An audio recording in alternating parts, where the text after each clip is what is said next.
자, 오늘 느헤미야 11장입니다. 제목 한번 읽어볼까요? 신앙은 자리로 입증된다. 뭐로 입증된다고? 자리입니다. 자리를 잘 잡아야 돼요. 예. 오늘 이 시간에 술자리에 앉아있는 사람은 조지는 거야, 인생. 그죠? 근데 우리 무슨 자리에 지금은? 예배 자리. 그렇죠? 신앙은 어떤 자리에 앉는가에 따라서 그게 입증이 된다 하는 의미입니다. 자, 그래서 자리가 너무 중요하다는 거죠. 자, 우리가 앞장 느헤미야 10장에서는 계속 회개하라, 결단하라. 우리가 지난 시간에 그렇게 배웠죠. 회개하고 결단했으면은 이제 말로 그치는 게 아니라 너희들이 어느 자리에 앉을 것인가 이걸 결정해라는 얘기입니다. 예. 자, 그래서 어디 앉느냐 그러니까 1절에서 2절까지는 예루살렘에 거하라인 겁니다. 여러분, 예루살렘은 영적인 의미가 있죠. 이 예루살렘을 통해서 나중에 계시록에 보면 하늘에서 어떤 성이 내려와요? 거룩한 예루살렘 성이 내려오는 거 보셨죠? 그럼 이 예루살렘 성에 누가 사세요? 하나님이 사시고 우리 예수님께서 주인이 되시는 거예요. 이 땅의 이스라엘의 예루살렘은 그냥 물리적인 예루살렘이지만은 영적인 의미에서 예루살렘은 거룩한 도성입니다. 우리가 결과적으로 올라가야 할 장소가 예루살렘인 거예요. 아멘. 그래서 우리가 찬양이 있잖아요. 예루살렘 예루살렘 오 거룩한 산아 이러죠. 그러면 거기서 예루살렘은 이스라엘의 지금 예루살렘 수도가 그거 가자는 얘기예요. 그 물리적인 예루살렘이 아니에요. 여기서 예루살렘은 예수님이 계신 곳, 우리 하나님이 계신 곳이 바로 예루살렘인 거예요. 그런데 오늘 구약에서 예루살렘에 자기들이 지금 바벨론 포로 몇 년 동안? 70년 동안 잡혀갔잖아요. 맞죠? 근데 얘들이 지금 70년 포로 생활하고 이제 어디로 돌아왔어요? 예루살렘으로 돌아왔단 말이에요. 예. 그런데 이 예루살렘인 도성이 돌아오니까 뭐 아무것도 없잖아요. 엉망진창이에요. 그냥 폐허덤이에요. 그래서 느헤미야가 와가지고 성벽을 쌓고 도성을 만들고 우리 느헤미야가 전부 다 그거 아니에요, 그죠? 성벽 만드는 그런 내용들이잖아요. 그래서 이 느헤미야가 성벽을 중건하고 그 안에 도성을 새로 짓고 그 다음에 예루살렘을 깨끗하게 하고 여기 들어가서 이제 예루살렘에서 있는데 사실 이 안에 지금 다 갖춰진 상태도 아니에요. 사람들은 예루살렘이 들어가기 별로 사실은 꺼려해요. 이유가 뭘까요? 여기는 이스라엘의 뭐죠? 수도잖아. 외적의 침입이 올 때 수도가 안전해? 저 지방이 안전해? 지방이 안전하죠. 외적이 침입을 하면 수도는 무슨 대상이 됩니까? 공격의 대상이 되죠. 맞아요. 예. 북한이 쳐들어올 때 서울을 쳐요. 저기 한산도를 쳐요. 서울을 치지. 똑같은 이치란 말이에요. 그래서 사람들이 예루살렘에 사실 들어가려고 했을까? 안 들어가려는 거예요. 그래서 오늘 우리가 읽었던 여기 보니까는 제비를 뽑아요. 제비를 뽑아가지고 10분의 1을 뽑습니다. 그래가지고 예루살렘에 제비 뽑힌 사람들을 예루살렘에 있게 하는 거예요. 그렇죠? 예, 그래서 왜 제비를 뽑았을까? 안 가려고 하니까. 그러니까 제비 뽑으면 할 말이 있어 없어요? 없습니다. 예, 하나님의 방법입니다. 그래서 오늘 우리가 제비 뽑는 장면이 나오는데 그런데 이 중에서 또 보니까는 제비 안 뽑고 2절에 보니까 자원하는 사람이 있어. 자원. 야, 자원하는 거는 가장 멋있잖아요. 안 그래요? 자원하기 쉽지가 않거든요. 싸우러 가고 죽으러 가는데 내가 자원하겠습니다 이렇게 쉽지가 않다고. 그런데 오늘 2절에 보면 자원하는 사람도 예루살렘에 남겠다고 하는 거예요. 이제 그렇게 나타나는 거예요. 자, 이제 뭐 뒤에 들어가면은 3절서부터 해가지고 24절까지 3절서부터 24절까지인데 요거는 뭐냐 그러니까는 여기에 들어간 사람들의 이름이에요. 예루살렘에 뽑혀가지고 그 다음에 자원해가지고 들어간 사람들의 명단입니다. 명단. 계속 이름이 여기도 나오죠. 예. 참, 계속해서 느헤미야는 사람들의 이름이 계속 나오죠. 이건 뭐냐 그러니까 우리의 이름도 언젠가는 하나님의 생명의 책에 올라간다는 것을 상징적으로 나타내 주고 있는 거예요. 여러분, 우리 이름을 더럽히면 안 되겠죠. 우리 이름이 고귀하잖아요. 부모가 지어주신 그 이름을, 고귀한 이름을 잘 써야 되는데 이름을 더럽히고 지 맛대로 살고 지 쪼대로 살고 그러면 안 돼.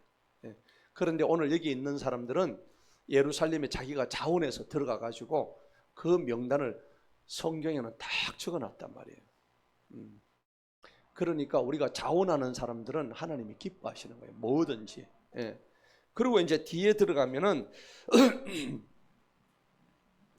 22장부터 23절까지는 찬양 사역자.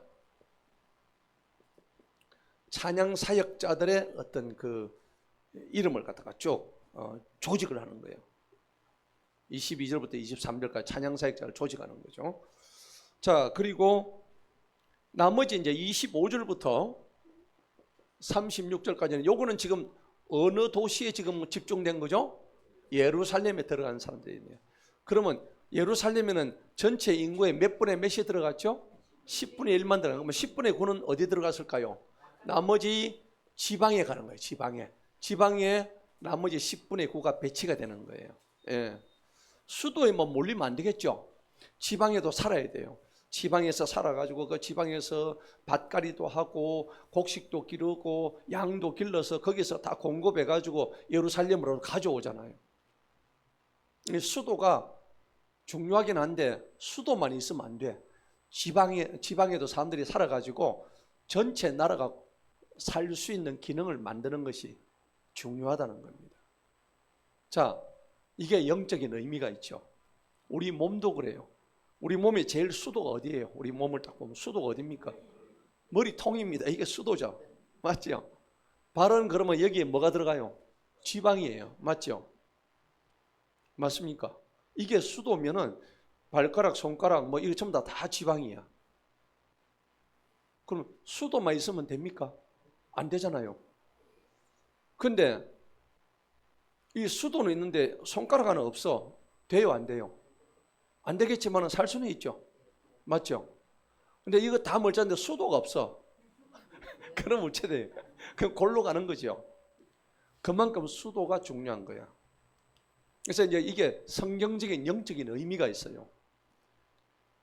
대가리만 있으면 안 된다. 꼬리도 있어야 되고 지느러미도 있어야 되고. 여러분, 물고기들이 지느러미가 없으면 어떻게 될까요? 네.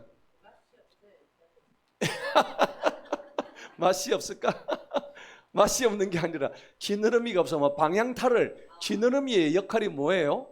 방향입니다. 방향. 그죠? 헤엄칠 때 이 지느러미가 어디로 갈까를 결정해 준 게 지느러미예요. 그렇죠? 예. 그래서 몸에 중요하지 않은 게 있을까요? 하나도 없는 거야. 예. 우리가 맹장 수술하는데 맹장도 굉장히 필요한 거예요. 그것도 모르고 막 맹장을 잘라내고 하는데 저도 모르고 막 잘랐어요. 예. 배가 아팠지. 어쨌든 오늘 이러한 여러 가지 기능들이 전부 다 신앙이 어디에 입증된다고? 자기 자리. 수도든 지방이든 자기 자리에 다 있어야 되는 거야. 그러면 니는 왜 수도가 있노? 나는 왜 지방이 있고? 이런 소리 하면 돼, 안 돼? 안 되죠? 안 되는 거야. 이거는 왜 그러냐니까 하나님께서 이미 다 그렇게 공급해 주셨기 때문에 가능한 일이에요. 예. 자기 또 분수를 알아야 되는 거야. 예. 이제 그거를 나중에 말씀을 드릴 거예요. 자, 1절부터 한번 볼까요? 1절은 다 같이 읽어봅니다. 시작.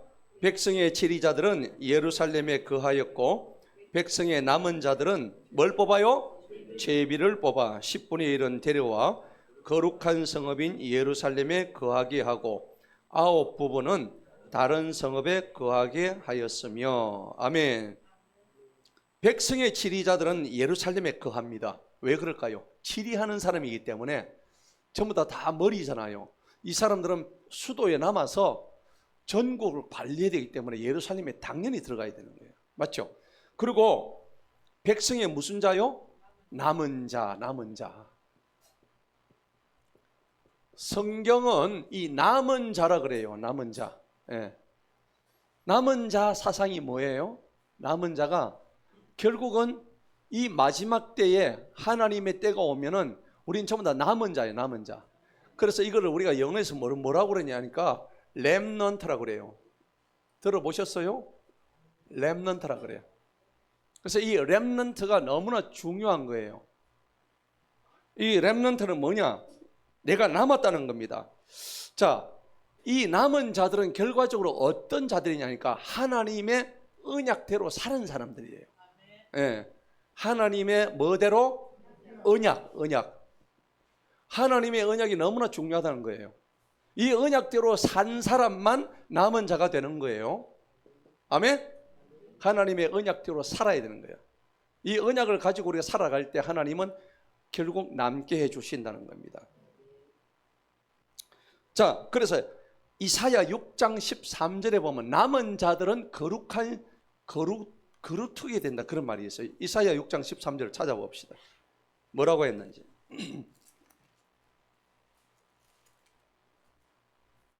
이사야 6장 13절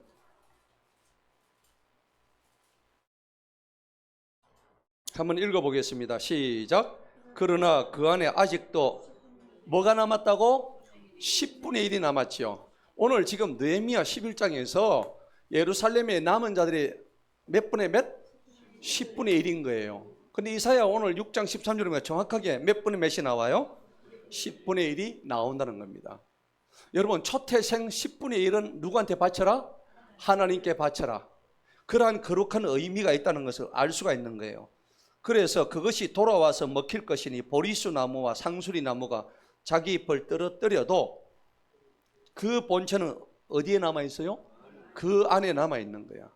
본체는 그 안에 남아있는 거야. 그 거룩한 씨가 이 땅에 뭐가 돼요? 본체가 되리라.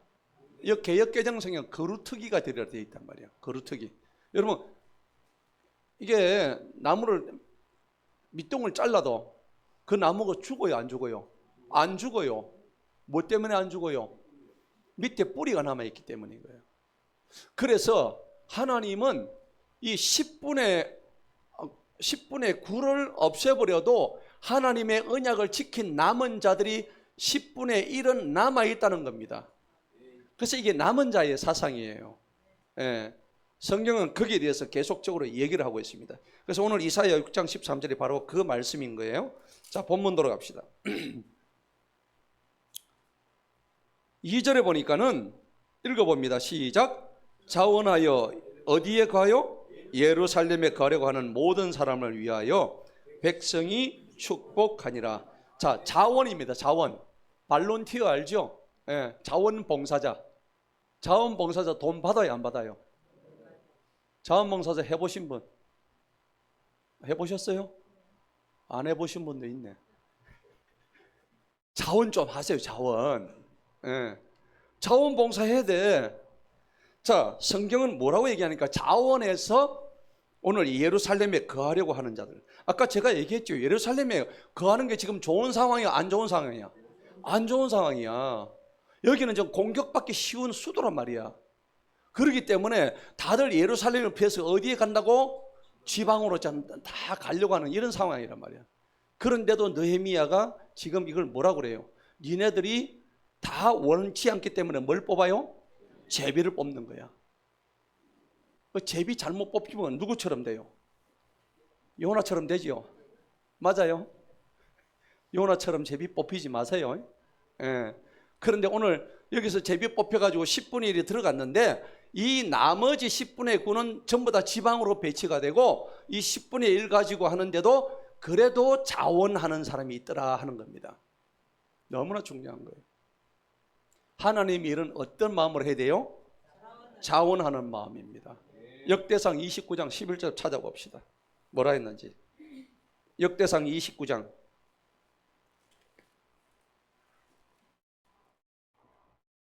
하나님의 일을 자원함으로 하지 않으면은 안 되죠. 역대상 29장 11절이고 9절입니다. 9절.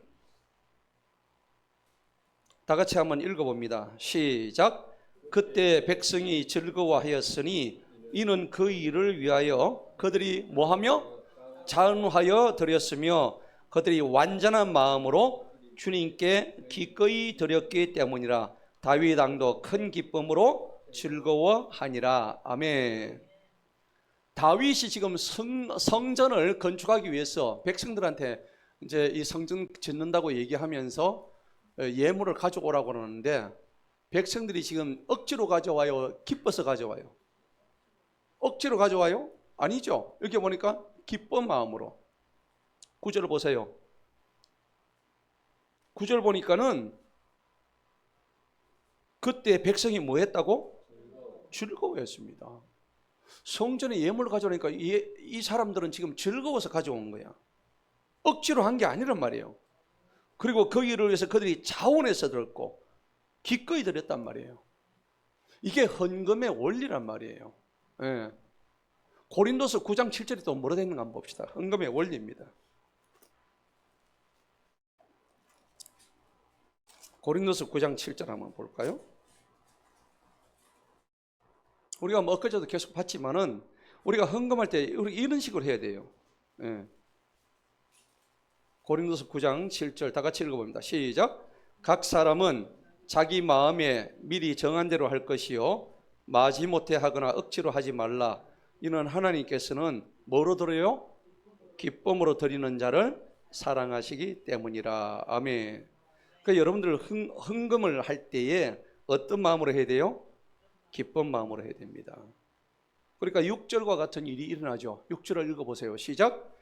그러나 내가 이것을 말하노니 인색하게 뿌리는 자는 인색하게 거두고 후하게 뿌리는 자는 후하게 거두리라. 아멘. 예. 오늘 성경이 분명히 우리에게 말씀하십니다. 자, 본문 돌아갑시다. 2절에 보니까는 딱 접어 놓으시고, 오늘 이스라엘 백성들은 자원해서 예루살렘에 거하려고 했단 말이에요. 예. 불편함을 감수하고 자기 희생을 감수했다는 겁니다. 3절에 한번 보실까요? 이제 예루살렘에 거한 지방의 우두머리들은 이러하였으니, 이제 쭉 나옵니다. 이스라엘과 제사장과 레위 사람들, 느디님 사람들, 그리고 솔로몬의 종들이 다 자손이다 그랬습니다. 여러분은 만약에 이렇게 자원하라고 한다면은 자원할 수 있겠어요? 여러분 만약 하나님께서 나를 위해서 누구를 보낼고 하면 여러분 뭐라고 하실래요? 제가 할게요. 할렐루야. 아니 그러면 좋지요. 이사야 6장에 뭐라고 되어 있나 봅시다. 어떻게 가야 되는지. 이사야 6장 봅시다. 주님이 우리를 부르실 때는 이렇게 가야 되는 거예요. 이사야 6장 8절 한번 읽어봅니다. 시작. 또한 내가 주님의 음성을 들은 적 말씀하시기를 내가 누구를 보내며 누가 우리를 위하여 가겠느냐 하시기에 그때 내가 말씀드리기를 내가 여기 있나이다. 나를 보내주옵소서. 자를 보내주소서. 나 말고 옆에 김 집사를 보내주소서. 기도는 실컷 해놓고. 그러면 돼요 안 돼요? 안 되죠. 예. 항상 우리는 내가 먼저 가겠습니다. 아멘. 찔리지? 나를 보내주소서. 따라합시다. 나를 보내주소서. 아멘. 선교를 가도 내가 먼저 가고 청소를 해도 내가 먼저 하고. 우리 교회는 정말 복받은 교회야. 서로 청소하겠다고 난리니까 싸움을 해. 서로 청소하겠다고. 아침에 와도 청소하고 있고 오후에 와도 청소하고 있고 오늘도 오니까 청소하고 있고 어제도 청소하고 있고. 감사하죠? 감사해요. 자, 이제 4절 봅시다. 본문. 예루살렘에는 계속해서 지금 예루살렘이 나와요. 예루살렘은 누가 오시는 통로가 된다고? 예수님 오시는 통로예요. 예. 거룩한 새 예루살렘에서 공중에서 내려온단 말이죠. 예. 여기 나오는 이 예루살렘은 지금 이스라엘의 수도인 예루살렘인데, 이 물리적인 예루살렘이 아니라 우리가 영적으로 해석하면 하늘에서 거룩한 예루살렘 성이, 도성이 내려온다고 되어 있단 말이에요. 계시록에. 그죠? 그러면 이 예루살렘을 통해서 누가 오시면 우리 예수님이 오신단 말이에요. 예수님이. 그죠? 그래서 이 예루살렘 성이 너무나 이들에게 중요했다는 것을 알 수가 있는데, 구속사적인 입장에서 우리를 구속해 주시는 예수님이 오시는 통로가 바로 예루살렘입니다. 여러분 마음의 고향을 예루살렘에 두시기 바랍니다. 저 이스라엘 땅 예루살렘이 아니라 여러분의 영원한 마음의 고향 예루살렘을 여러분의 영원한 고향으로 삼으시기를 축복합니다. 자, 그래서 예루살렘이 상징적인 의미가 있는데 하나님의 이름을 두신 곳이다. 아까 얘기했다시피 언약 중심입니다.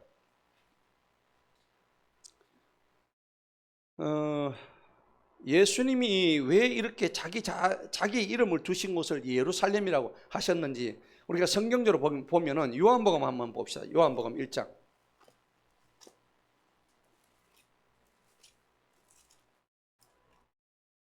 요한복음 1장 14절.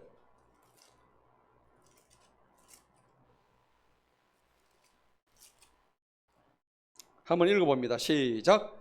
그 말씀이 육신이 되어 우리 가운데 거하셨나니 우리가 주님의 영광을 보매 아버지의 독생하신 분의 영광이요 은혜와 진리가 충만하더라. 아멘.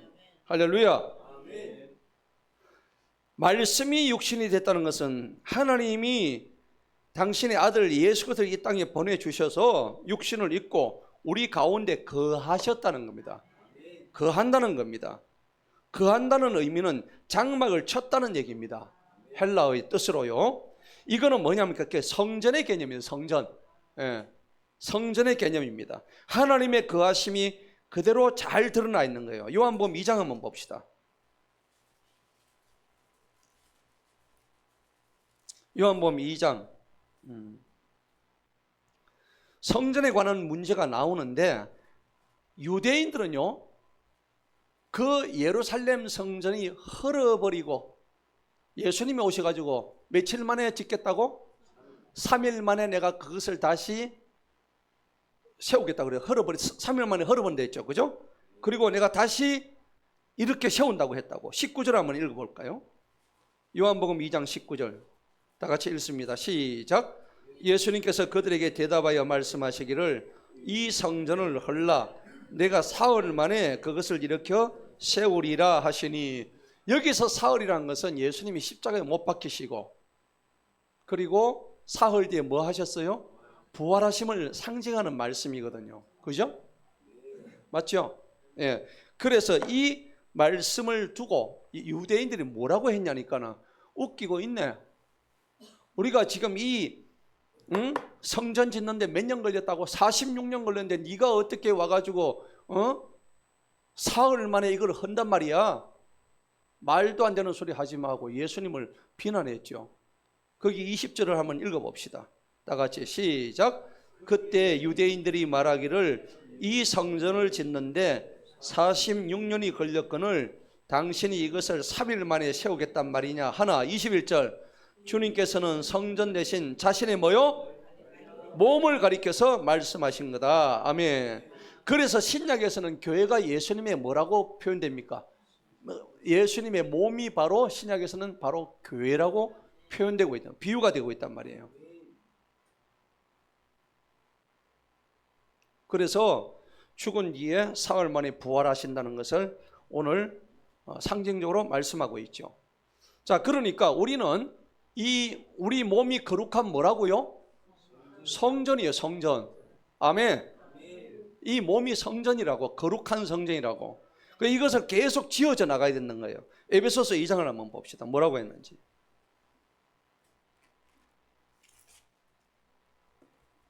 에베소서 2장 19절.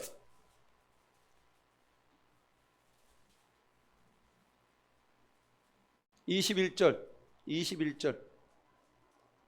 자, 다 같이 한번 읽어봅니다. 시작. 그분 안에서 모든 건물이 서로 뼈대가 맞추어져 주님 안에서 거룩한 성전으로 어떻게 해요? 자라간다 되어 있죠. 예. 우리가 거룩한 성전으로 자라간대요. 뼈대가 딱딱 맞춰져서. 그리고 그분 안에서 너희도 성령님을 통해서 하나님의 뭐요? 우리가 거처로, 우리 몸이 하나님이 거하시는, 성령님이 내주하시는 거처로 함께 지어져 간다라고 되어 있단 말이에요. 아멘? 우리는 누구의 몸이에요? 주님의 몸이다. 아멘. 거룩한 성전이다. 할렐루야. 근데 왜 우리가 이 몸을 자꾸 더럽혀요? 더럽히면 안 되잖아요. 그러면 우리 안에 계신 성령님이 어떻게 해요? 탄식하시는 거예요. 슬퍼하시는 거예요. 근데 우리가 그걸 알면서도 계속해서 그런 짓지 말아야 될 죄를 지으니까. 예. 특히 음란의 죄 같은 자기 몸에 죄를 짓는 것이죠. 예.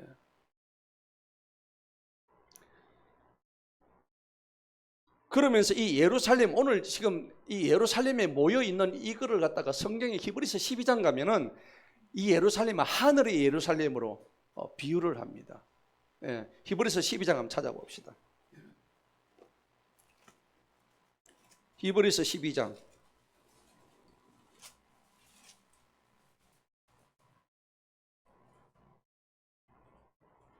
22절 한번 볼까요? 다 같이 읽습니다. 시작. 그러나 너희가 와 있는 곳은 시온산과 살아계신 하나님의 도성인 하늘에 뭐요? 예루살렘 돼 있죠? 하늘에 뭐라고?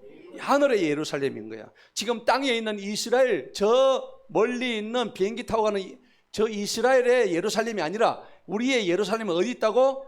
하늘의 예루살렘인 거예요.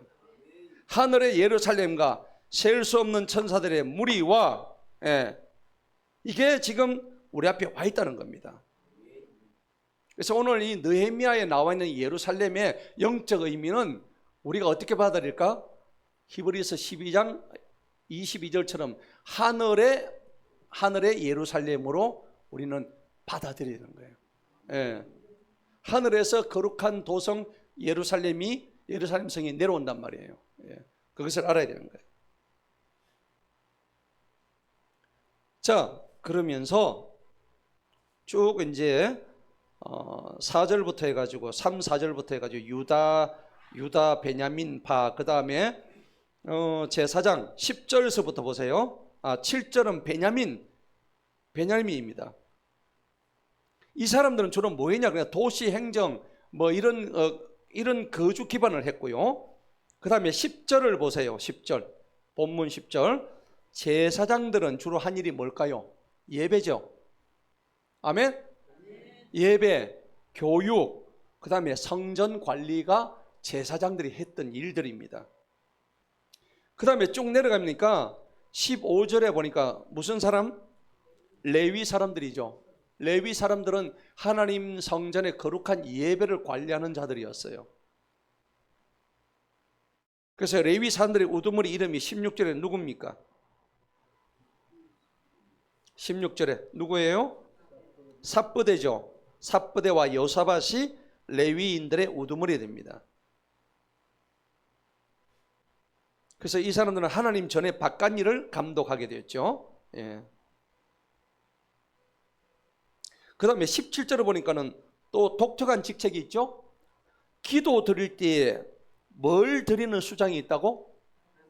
감사의 말씀을 드리는 수장. 여기서 여러분 주목하세요. 기도할 때 여러분들 항상 뭐가 빠지면 안 돼? 감사 빠지면 안 된다는 거예요. 성경이 정확하게 기록되어 있죠.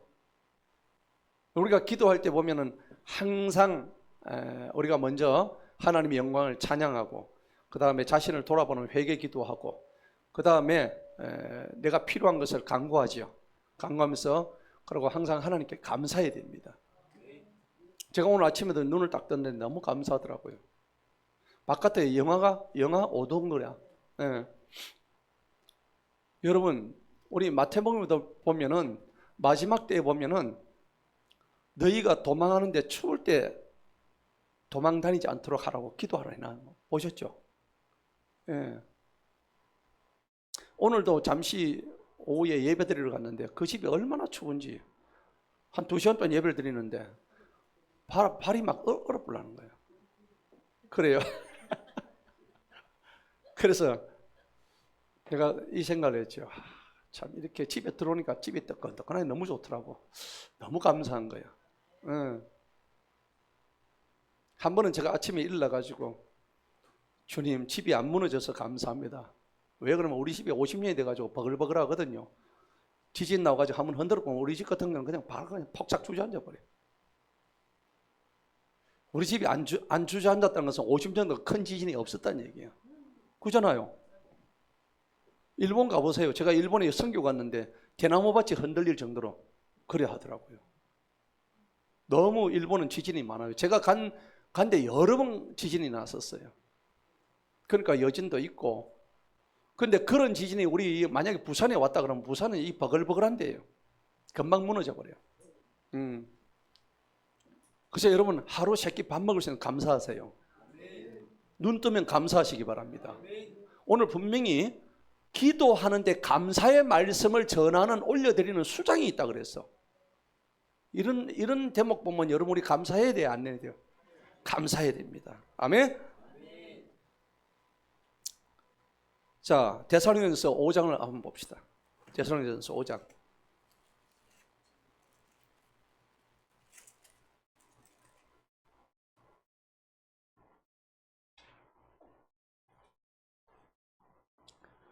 (16절입니다) 살전 5장 16절 한번 읽어봅니다.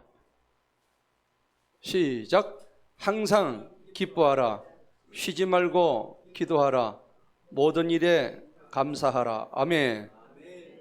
이는 그리스도 예수 안에서 너희에 대한 하나님의 뭐요? 뜻이라고 되어 있다고. 따라합시다. 기뻐하고 기도하고 감사하자. 기뻐해야 되는 거야. 여기 모든 일이 기뻐하는데 내가 기분 나쁠 때는 기뻐하지 마라 이런 말 있어요? 없죠? 기분 나쁠 때도 기뻐하세요. 예. 내가 기분 나쁘다고 생각하는 그 일보다 더 나쁜 일들이 우리 앞에 있을 수가 있다고. 그죠? 예. 그러니까 쉬지 말고 기도하고 모든 일에 감사. 근데 여러분 한번 생각해 보세요. 감사가 언제 나옵니까? 순서가 어떻게 되죠? 첫 번째 뭡니까? 먼저 기뻐해야 되는 거예요. 맞습니까?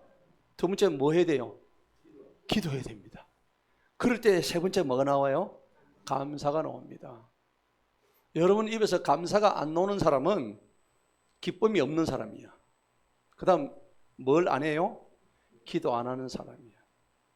성경은 질서의 성경입니다. 순서대로 되어 있다고. 모든 일에 뭐예요? 감사해야 되는 거야. 따라합시다. 모든 일에 감사하자. 그렇습니다. 모든 일에 감사해야 되는 거예요. 어떤 상황이 와도. 여러분들 앞에 환경적인 문제, 상황적인 문제, 또 어떤 문제들이 왔을 때 여러분 모든 문제는 뭐가 있을까요? 모든 문제는 뭐가 있다고? 답이 있습니다. 답이 없는 문제는 문제일까요? 문제가 아닐까요? 잘못 출제됐죠. 대학 입시 수능 문제가 잘못 출제돼서 답이 없더라고. 그럼 이거는 문제예요? 문제 아니에요? 이거는 문제가 아닌 거야. 잘못 출제됐다고. 하나님은 우리한테 문제를 던져주실 때는 항상 거기 뭐가 있다고? 답이 있는 거야. 답. 이 답을 하나님도 아시고 우리도 그 하나님이 아시는 답을 영적인 눈으로 우리는 그 답을 볼 수 있어야 돼요. 그걸 모르고 깜깜하게 생각하고. 그러니까 하나님은 문제보다 더 크세요? 작으세요? 하나님이 커요? 문제가 커요? 하나님이 더 크시잖아. 맞죠? 문제가 커요? 하나님이 커요? 하나님이 크단 말이야. 그러면 여러분 문제가 왔을 때, 환경이 왔을 때, 상황이 왔을 때, 조건이 왔을 때 누굴 쳐다봐야 돼요? 하나님 쳐다봐야 되는 거야. 하나님을 쳐다봐야지.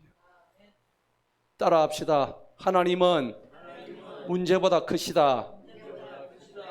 그럼 여러분도 문제 올 때, 이거는 하나님이 나한테 지금 답을 풀라고 지금 문제를 내주셨네.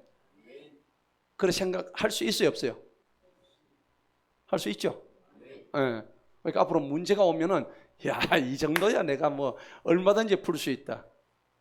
맞습니까?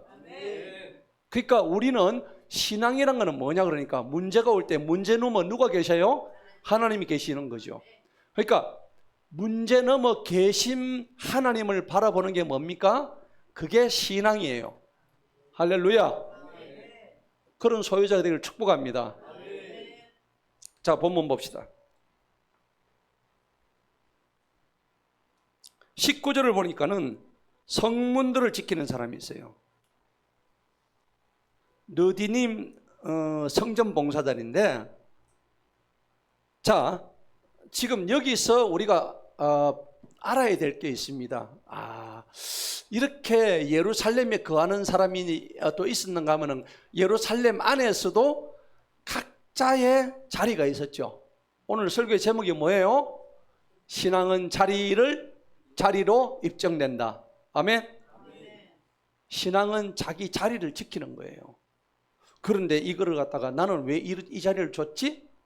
나는 왜 하필이면 저 자리로 가야 돼? 이렇게 생각하면 안 돼요. 성경은 절대 그렇게 하지 말라 그러죠. 고린도전서 12장에 보면 그 말씀이 그냥 빽빽하게 나와요. 한번 볼까요? 고린도전서 12장 봅시다. 여러분들 불평하지 마라. 불평하면 안 돼. 고린도전서 12장에 보면 영적 은사에 대한 장이에요.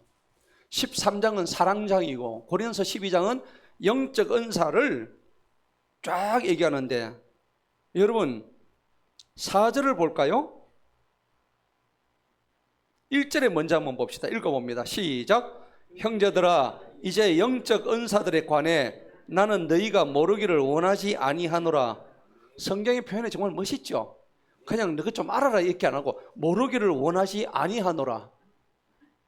이게 히브리식 표현 방법입니다. 맞습니까? 예를 들어서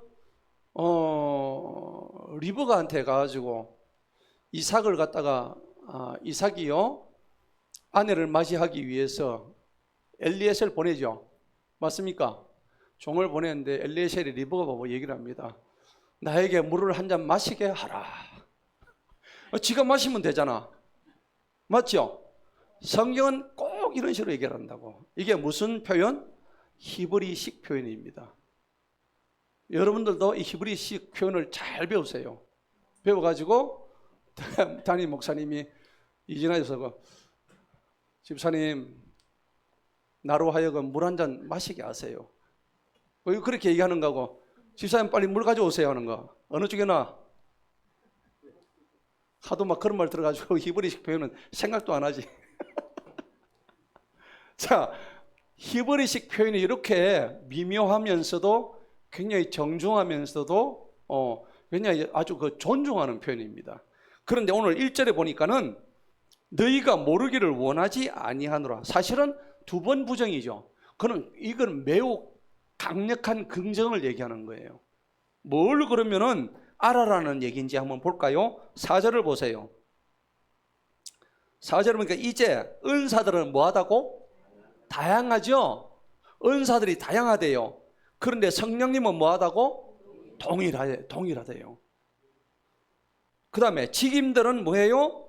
다양한데 주님은 동일하시다. 와, 은사가 어디서 나온 거예요?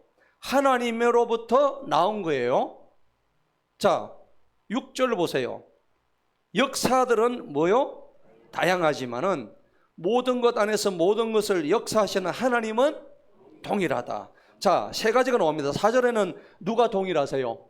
성령님이 동일하죠. 5절에는 주님은 동일하시죠. 6절에는 하나님은 동일하십니다. 삼위일체 주님이 다 나오시죠. 할렐루야.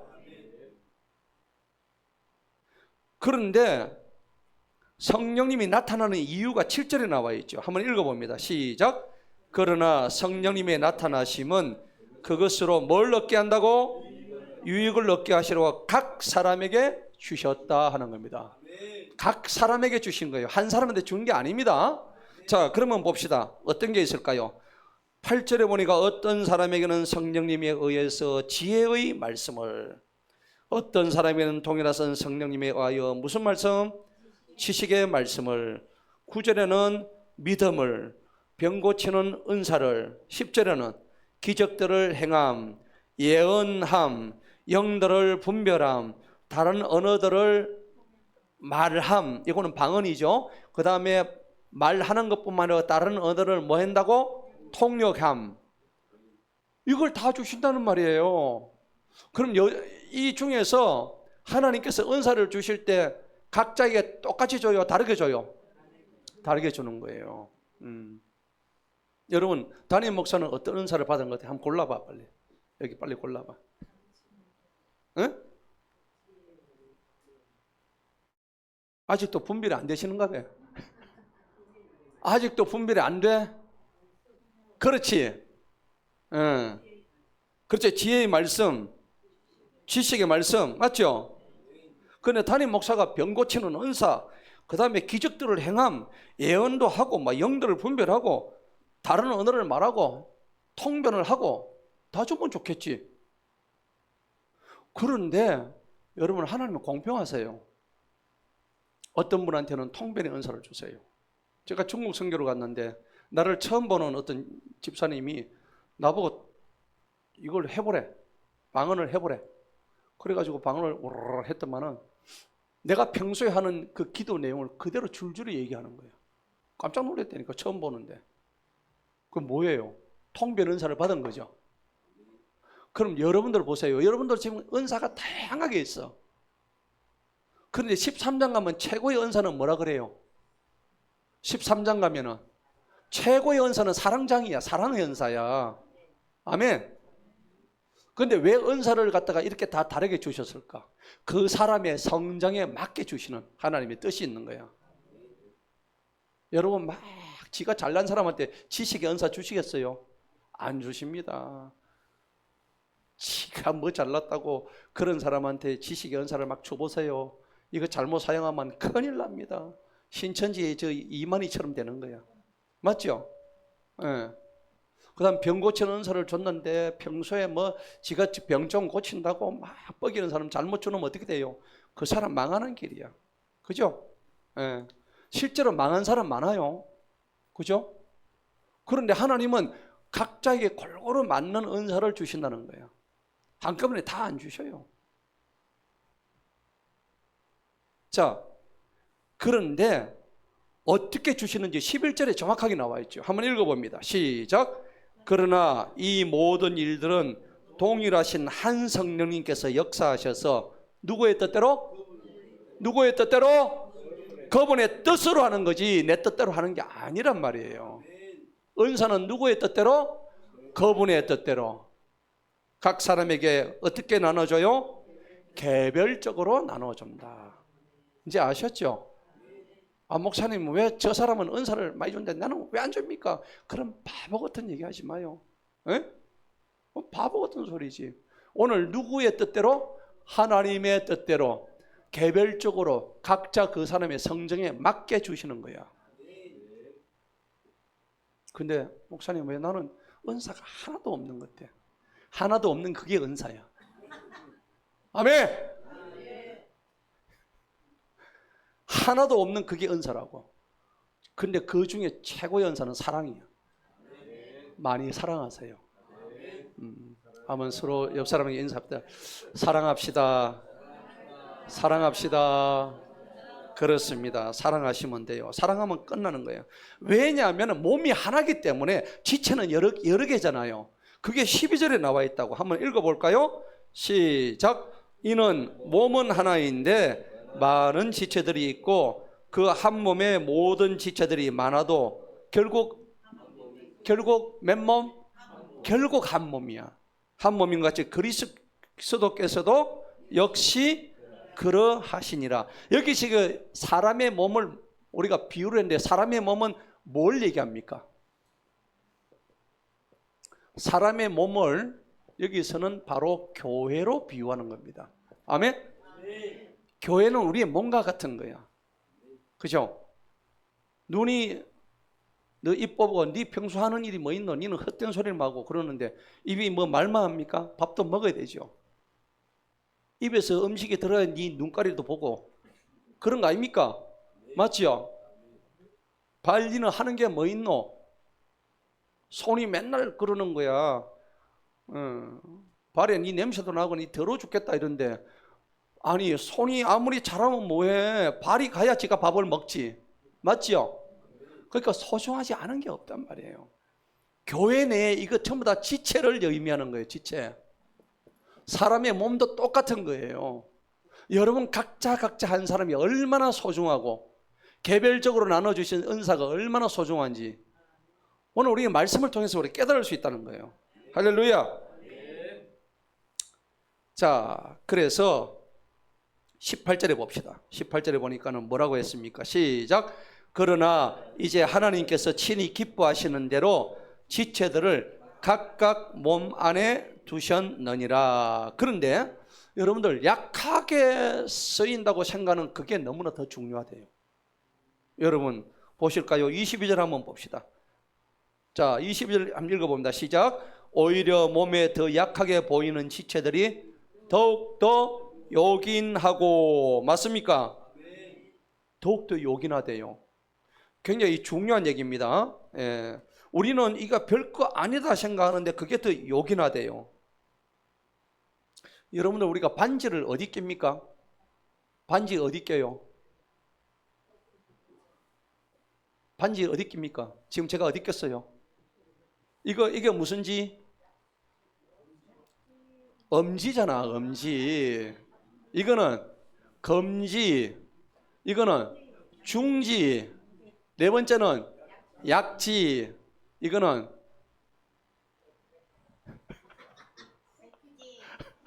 새끼.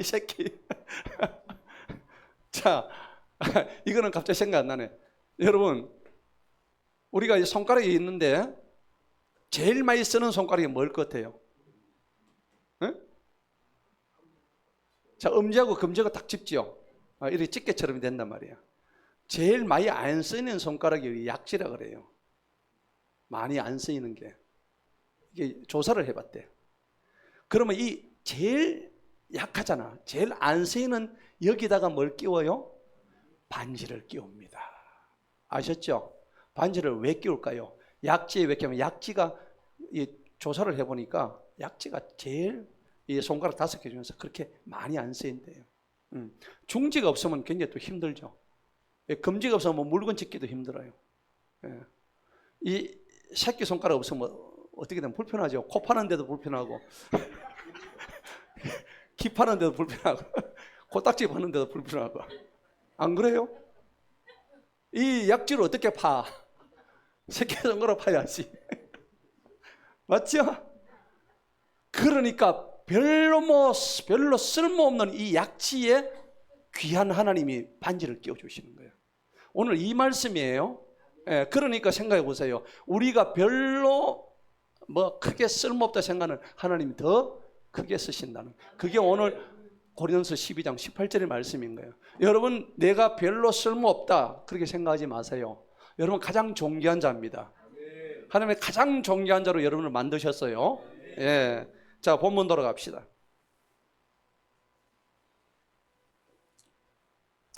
결국은 각 마디를 통해서 하나님이 전부 다 역사하시는 거예요.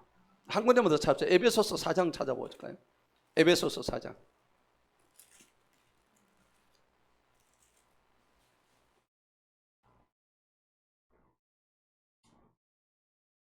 16절입니다. 에베소서 4장 16절. 다 같이 한번 읽어봅니다. 시작. 그분으로부터 온 몸이 각 마디를 통하여 공급을 받아 정연하게 결합되고 체격이 형성되어 각 부분의 분량대로 효력 있게 역사하여 몸을 성장시키며 사랑 안에서 스스로를 세우느니라. 아멘. 아까 몸을 성장하는데 이 몸이 아까 뭐라고 했죠? 교회라 했잖아요. 그러니까 이 몸을 교회로 바꾸시면 되는 거예요. 아멘. 자, 교회는 그러니까 뭡니까? 온 지체들이 각 마디를 통해 가지고 공급을 받고 말씀 공급 받아 가지고 정연하게 결합되고 체격이 형성됩니다. 각 부분의 분량대로 효력있게 역사해서 이 교회를 성장시키고 사랑 안에서 스스로를 세워나간다. 그래서 이 에베소서 4장 16절은 교회의 성장론을 의미하는 거예요. 예, 교회가 성장되려면 바로 오늘 이 16절처럼 되어야 가능한 겁니다. 자, 이제 본문 들어갑시다. 본문 들어가니까는 마지막 22절 봅시다. 22절을 보니까는 또한 예루살렘에 있는 레위 사람들의 감독은 우시로서 그는 바니의 아들이요 하사베의 손자요 마따냐의 증손이요 미가의 현손이라. 아삽의 아들들 중에서 노래하는 자들. 여러분 시편에 보면 아삽의 시 많이 나오죠. 아삽이 뭐 하는 사람이에요? 찬양자죠. 찬양. 맞습니까? 이 아삽은 그 레위인 중에서 찬양을 전담했던 하나님의 종들입니다. 그 아삽의 아들 그 족속들 중에서 노래하는 자들이 하나님의 전의 일을 뭐 했죠? 감독했다. 23절을 읽어봅니다. 시작. 그들에 관한 왕의 명령이 이것이니 노래하는 자들에게 날마다 일정한 몫을 주는 것이니라. 아멘. 중요한 얘기입니다.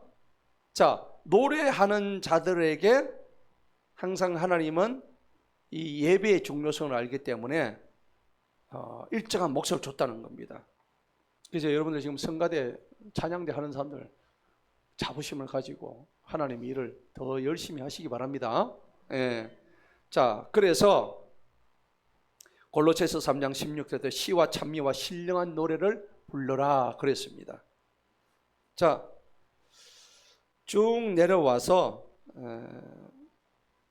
이제 24절 한번 읽어봅니다. 24절 다 같이 읽습니다. 시작. 유다의 아들 세라 자손 중에서 머세사벨의 아들 부다히야는 왕의 가장 가까이에서 백성에 관한 모든 문제를 맡았더라. 아멘.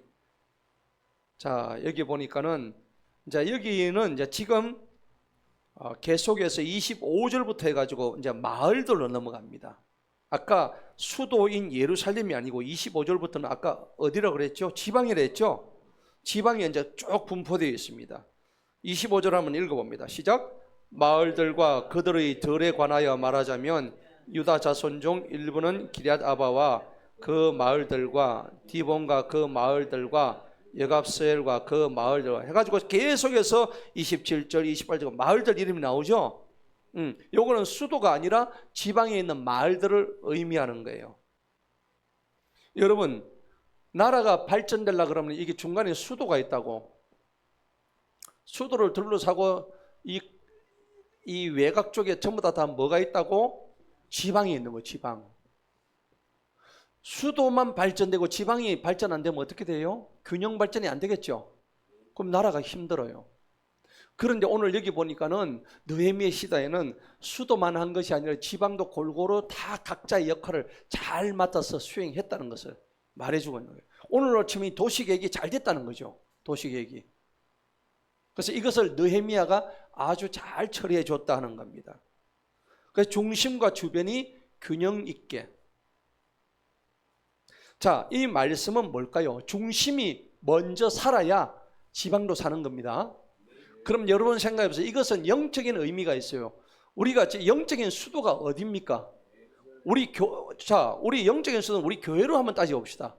교회 예배입니다. 교회 예배. 맞습니까? 교회 예배가 중심이 되는 중심. 그러면 이 지방이라 할 수 있는 이것들은 다 뭘까요? 이거는 교회를 둘러싸고 있는 굉장히 중요한 섹터입니다. 예를 들어서 이거는 가정이 될 수도 있어요. 맞죠? 자, 이것은 기업이 될 수도 있습니다. 여러분의 삶의 현장이 될 수도 있어요. 여러분 자녀들이 될 수도 있다고. 가장 중심에 교회에 뭐가 있다고? 예배가 있는 거예요. 교회 예배. 할렐루야. 교회가 무너지면 다 무너지는 거야. 지금 오늘 가정이 깨지는 이유가 뭘까요? 전부 교회가 깨지기 때문이에요. 그래서 이 교회 예배가 잘 되려 그러면은 지방도 잘 돼야 돼. 그래서 올해 한 해를 우리가 가정 예배 드리는 캠페인을 하죠. 이제 이유를 아시겠죠? 카톡방에 제가 순서를 쫙 오니까 우리 교회만 주로 많이 올라오대. 맞지요? 안 오리신 분들은 뭐야? 에? 목사 캡처를 그걸 못해? 바보 아니야? 에? 아, 하고 싶은데도 못하는 사람이 있네. 손 들고 있대.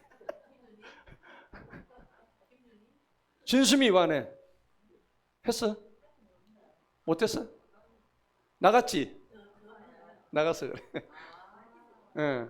그래 어쨌든 여러분들이 거기다가 쭉 적어놓고 복사 들어가지고 계속 올려요. 올리면은 여러분들이 이제 가정 예배를 이제 우리 선양교회에서부터 시작하고 있다는 것을 나중에 여러분들 간증의 주인공이 될 거예요. 아멘. 올 한 해는 여러분들 가정 예배를 회복하게 되면은 일단 여러분 자신이 변합니다. 제가 늘 말씀드리잖아요. 남편이 안 변해요. 왜 안 변해? 변할 수 있어. 노재훈 씨 구두를 가지고 와. 재훈 씨 구두 가져와. 가져와서 들었죠? 남편이 하도 교회를 안 나오니까 마누라가 신랑 출근하기 전에 새벽도 가지고 구두를 들고 교회 오는 거예요. 강단 앞에 갖다 놓고 1년을 기도하니까는 하루는 출근하니까 신발이 없는 거야. 이 어디 갔노? 그러니까 그때서야 아내가 얘기한 거야. 당신 교회 가자고 내가 신발을 가운데 오늘 좀 늦었다 하면서 그래 얘기하니까는 그 남편이 성령의 감동을 받아가지고 지금 장로 돼. 장로. 내가 아는 사람이에요. 내가 아는 사람. 어떻게 들었어요 그걸?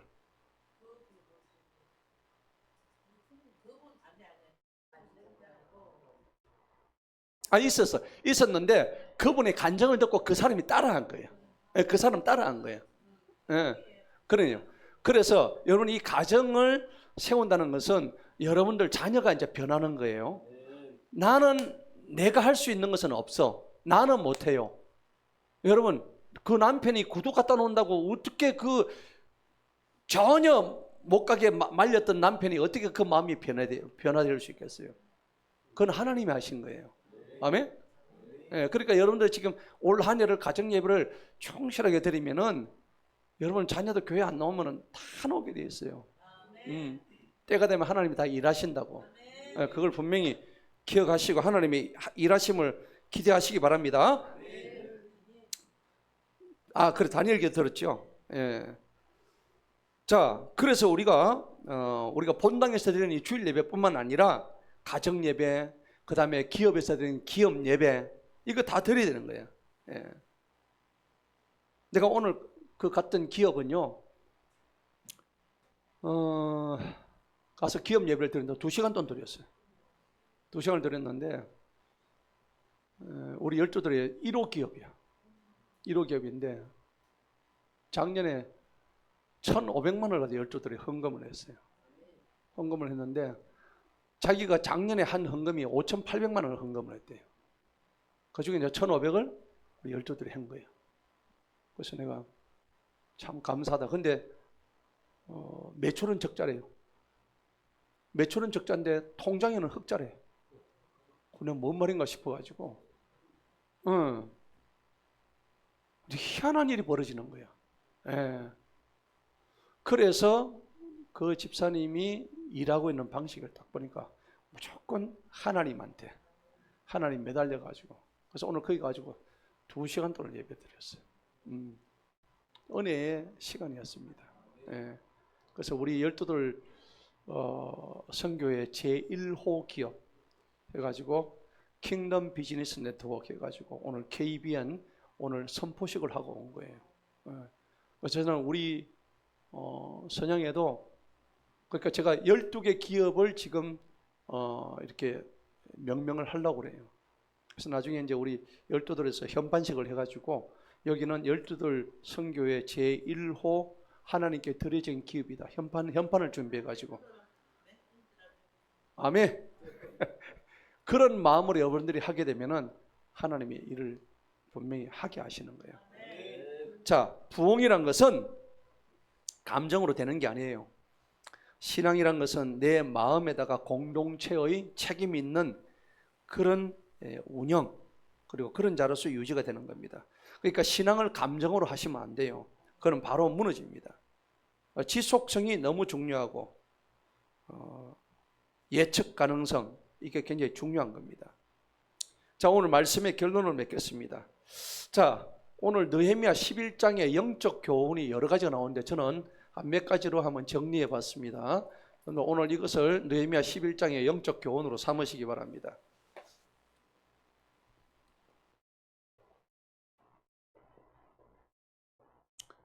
7가지입니다. 영적 교훈 7가지입니다. 첫째 뭡니까? 여기 보니까는 10장의 결단이요. 앞에서 우리가 10장 했잖아요. 10장의 결단이 뭐냐 그러니까는 회개였습니다. 회개. 맞습니까? 느헤미야 10장의 주제는 회개였죠. 근데 회개하고 난 뒤에 자기들이 자리를 어디로 옮겼죠? 오늘 예루살렘을 옮긴 겁니다. 그래서 회개하고 난 뒤에 11장, 오늘 11장에서는 바로 자리의 이동입니다. 여러분, 말로만 회개하고 목사님 잘하겠습니다 하고 말은 하는데 행동이 없어. 꽝이야, 꽝. 맞습니까? 행동으로 보여야 되는 거예요. 그 야고보 말씀인데 행함이 없는 믿음은 그 자체가 죽은 것이다.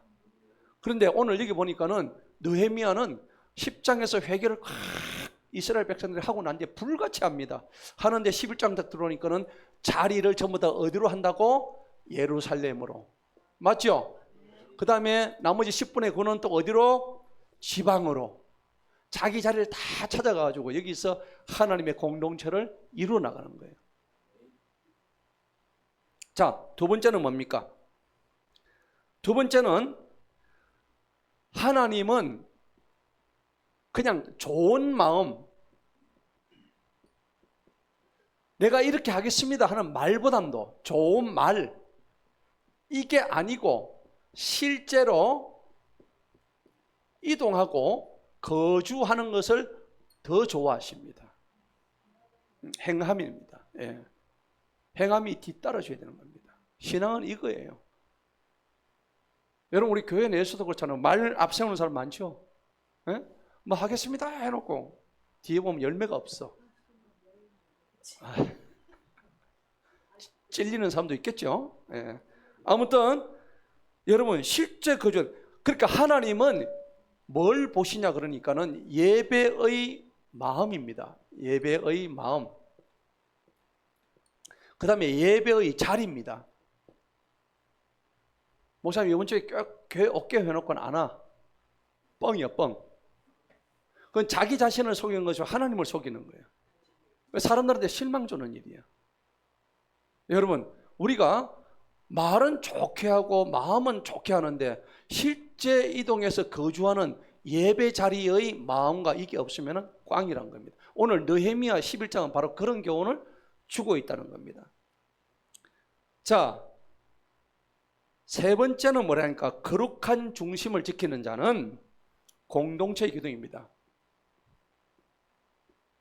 여러분, 베드로전서 5장 48절에 내가 완전하니 너희도 뭐라고? 완전하라. 내가 거룩하니 너희도 거룩하라 했죠.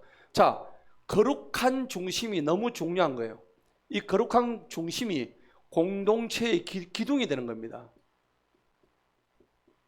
여러분들이 바로 이거예요.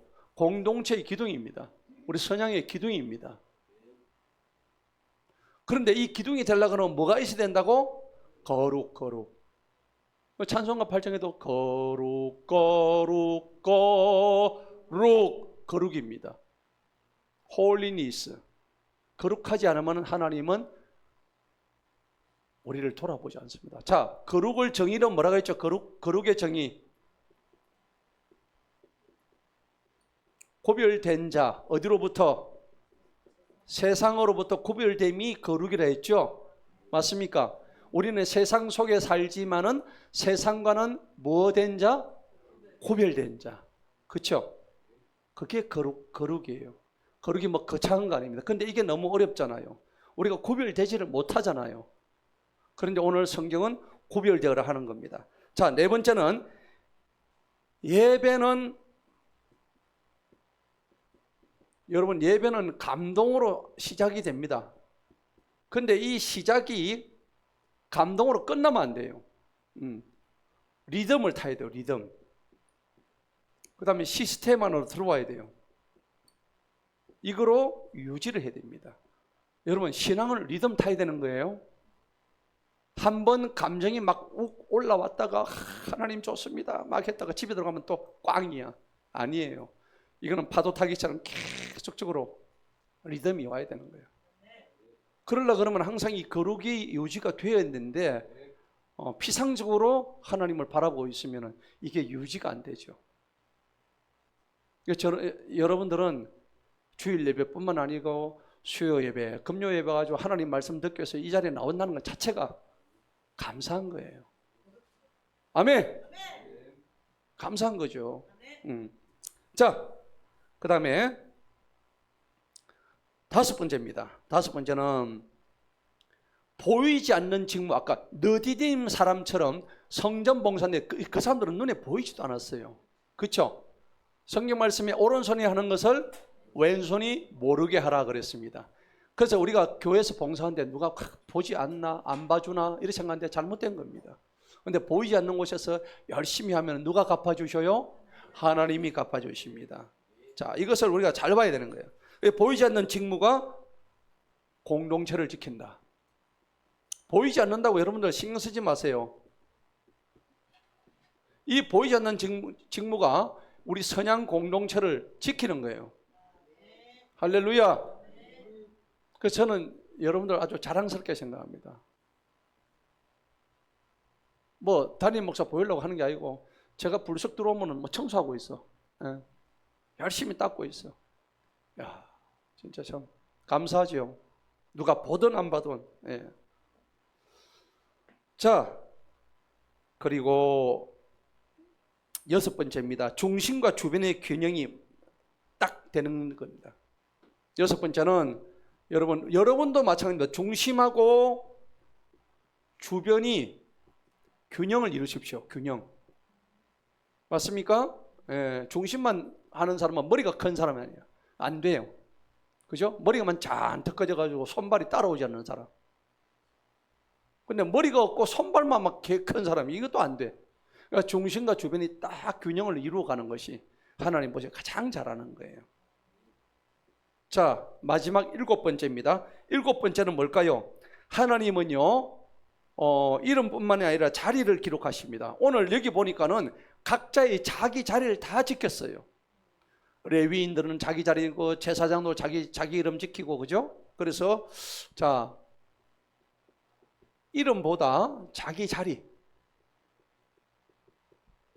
이게 너무 중요하다는 겁니다. 가장 중요한 겁니다. 여러분, 자기 자리를 지킬 때 뭐가 뜬다? 이름이 뜨는 거예요. 여러분, 요한계시록 3장 5절에 봅니까? 하나님께서 뭐요? 하늘의 생명책에 우리 이름을 어떻게 한다고? 기록한다고. 그렇죠? 예, 뭐 할 때? 자기 자리 지킬 때예요. 예, 이 지키는 것이 그렇게 쉽지가 않나 봐요. 하다가 다 도망가고, 그 다음에 어떤 사람은 일하다가 삐지고 탈락하고 그러잖아요. 근데 우리는 오직 누구를 바라봐야 돼요? 하나님만 보고 주님만 바라보며 달려가서 이제 신앙은 자기 자리로 입증된다는 것을 다시 한번 우리가 기억하시고 앞으로 우리의 사명들을 잘 감당할 수 있는 저와 여러분 되시기를 주님 이름으로 축원합니다. 기도하겠습니다.